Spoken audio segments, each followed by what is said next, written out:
एक गांव में एक सरकारी अस्पताल था। वहाँ एक डॉक्टर और एक कंपाउंडर थे।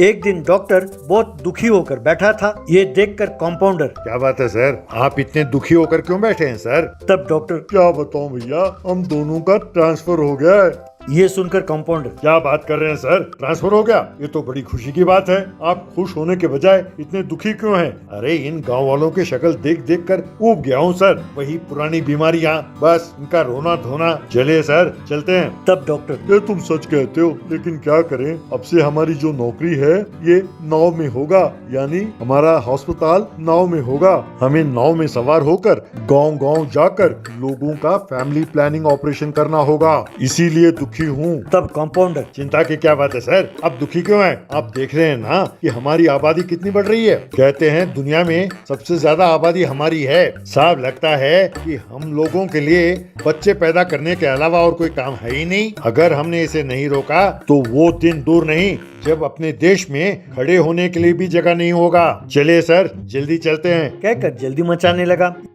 यूं दोनों चलते हुए नदी के पास आए। वहाँ पर एक बैम्बू बोट हॉस्पिटल तैयार खड़ा था।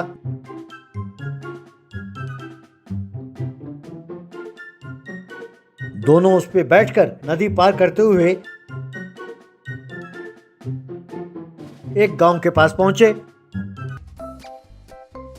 कंपाउंडर ने गांव वालों को वहां बुलाया और गांव वालों से, प्यारे गांव वालों, क्या आप देख रहे हैं इस पानी में तैरने वाले बैम्बू हॉस्पिटल को? हम इसे खास आप लोगों के लिए लेके आए हैं। हमारे लिए आपका सेहत ही महत्वपूर्ण है। तब गांव का सरपंच, अरे वाह, कितनी अच्छी बात कही तुमने। क्या यहाँ पर सारे बीमारियों का इलाज होता है? तब डॉक्टर, आप जैसा समझते हैं ये वैसा अस्पताल नहीं है, ये अलग है। इसमें केवल परिवार नियोजन ऑपरेशन होते हैं। जो परिवार नियोजन ऑपरेशन कराना चाहें वो अंदर आ सकते हैं। तब कंपाउंडर, सर इन्हें ऐसे बताएंगे तो समझ में नहीं आएगा। ये तो बिना पैसे के वोट भी नहीं डालते। आप जरा रुकिए, मैं इन्हें समझाता हूँ। गाँव वालों, आप में से जो भी आकर ऑपरेशन कराएगा उसे 1000 रुपए मिलेंगे। और हाँ, ऑपरेशन होने के बाद आपके हाथ में 2 सेब भी देंगे। और जिनकी शादी नहीं हुई उन्हें 2000 रुपए मिलेंगे। तो जल्दी कीजिए, देर ना करें। आइए, नर हो या मादा, सब आइए और परिवार नियोजन ऑपरेशन कराइए। तब एक व्यक्ति, क्यों रे कमीने, तुम्हारे 1000 रुपए के लिए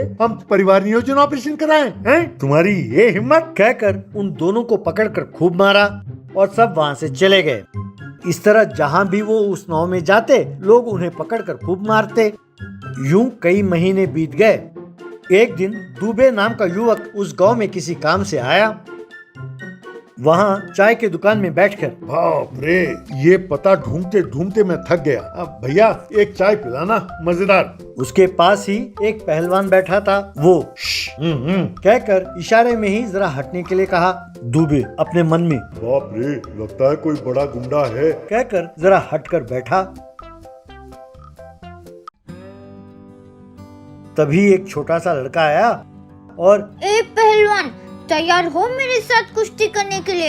हाँ, आजा डरपोक, हिम्मत नहीं है? कहकर पट पर जोर से हाथ मारते हुए उसने उसे ललकारा। लेकिन पहलवान उसकी परवाह किए बगैर चुपचाप चाय पी रहा था। तब दुबे, ये क्या बात है साहब, वो आपको ऐसे ललकार रहा है और आप चुपचाप चाय पी रहे हैं? तब वो पहलवान कहकर दुबे को चुप रहने का इशारा किया और चाय पीने लगा। तब वो लड़का, क्यों पहलवान, बहरे हो गए हो क्या?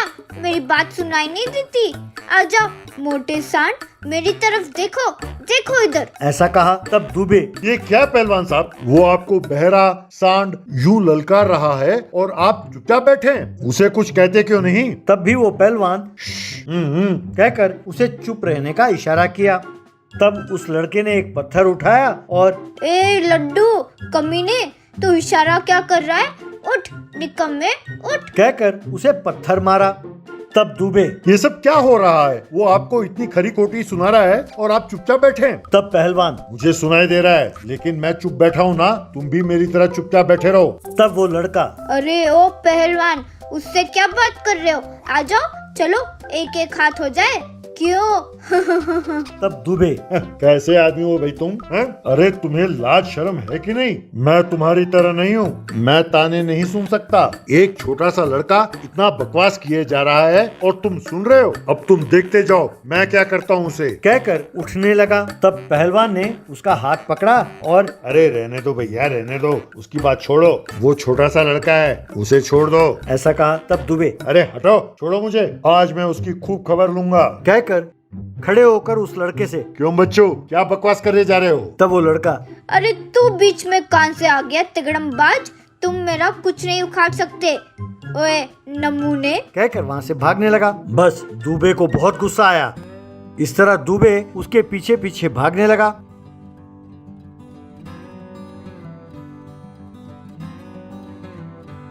इस तरह वो लड़का नदी की ओर भागने लगा।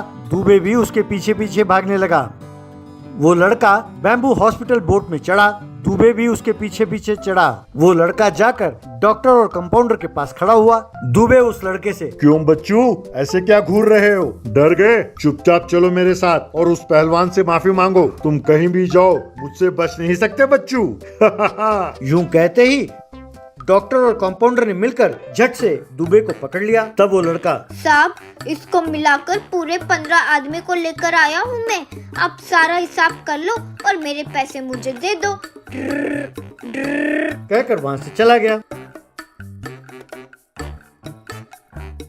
तब दुबे, ये 15 आदमी को लाने की क्या बात कर रहा था ये? बताइए डॉक्टर साहब, यहाँ हो क्या रहा है? आप मुझे छोड़िए। तब कंपाउंडर, भाई तुम्हें कैसे छोड़ रहे हैं? वो जिन लोगों को लेकर आया था, हमने उन सबका परिवार नियोजन ऑपरेशन किया है। अब हम तुम्हारा भी करने वाले हैं। क्या करें भैया? हम प्यार से पूछो तो कोई तैयारी नहीं है कराने के लिए, इसीलिए हमने ऐसा इंतजाम किया है। उस लड़के का काम है कि गाँव वालों को उकसाकर यहाँ तक उन्हें ले आए। अब आ जाओ, आकर यहाँ लेट जाओ। तब दुबे, बाप रे, परिवार नियोजन ऑपरेशन? डॉक्टर साहब, मेरी तो एक बार भी शादी नहीं हुई, प्लीज मुझे छोड़ दो। यूं कह ही रहा था कि डॉक्टर ने उसके पिछवाड़े में इंजेक्शन लगाया। तब दुबे कहकर चिल्लाने लगा।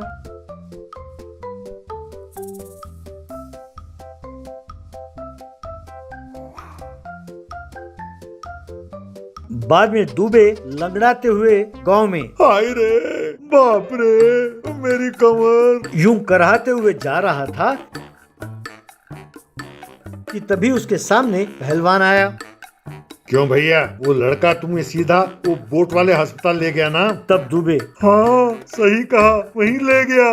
तब पहलवान, तो वहाँ 2 लोगों ने तुम्हें पकड़कर तुम्हारा परिवार नियोजन ऑपरेशन किया होगा, क्यों? तब दुबे, उन्होंने ऐसा ही किया, मेरी जिंदगी बर्बाद कर दी उन्होंने। अरे कमीने, जब तुम्हें ये सब पता था तो मुझे बताया क्यों नहीं?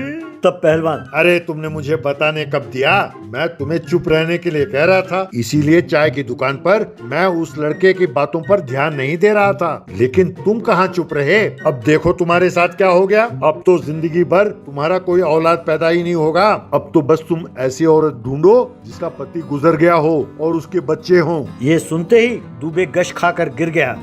लड़का, मेरे प्यारे दर्शकों, आपको हमारा प्रणाम। क्या आपको हमारी ये कहानी पसंद आई?